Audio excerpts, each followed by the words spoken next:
ayaphila umntwana wami, umntwana kamama uDuma uBongi.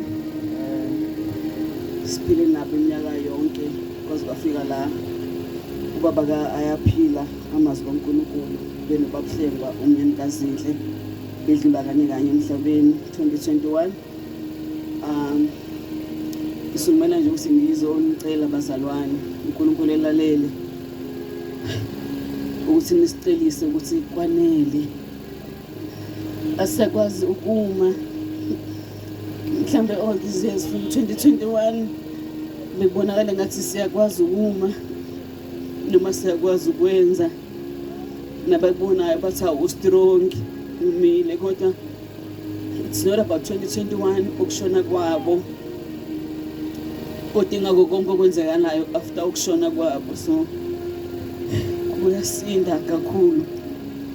Ngizomceba uSathane naningicebise kuye uNkulunkulu ukuthi kwanele. We don't want to lose our faith. It's tested every day. Akumeki, akusahambeki.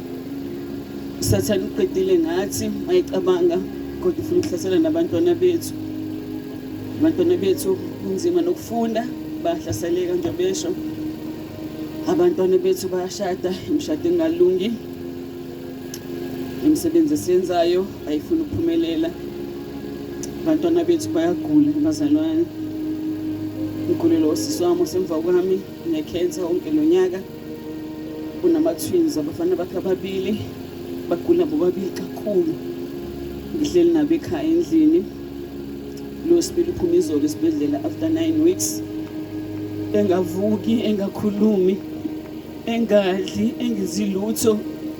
Yet uma wakhe is battling, fighting for impilo yakhe ne-cancer. She is in Cape Town, uyedwa. Uthola umuntu ethi hayi uNkulunkulu uthembe wena Zinhle. Ngizizwe nje ukuthi angikho ndawo. Noma ngabe bekuthembile kodwa akusenzeki. So ngizomceba angijwayele nokusukuma nokukhuluma. Kodwa nje ngizoceba uSathane bazalwane. Namakhono enzobe ninawo la nikhona. Nimcebele thina, nimcebele mina bazalwane, avuse abantwana bethu, uNkulunkulu wethu. Avuse odade bethu nabafowethu. Avuse nomoya wethu ongaphilile uNkulunkulu wethu. Siyamnxusa, siyamkhuleka egameni likaJesu. Uyayenza indlela la ikabonakala khona. Uyaletha nokukhanya la kumnyama khona. Siyabonga.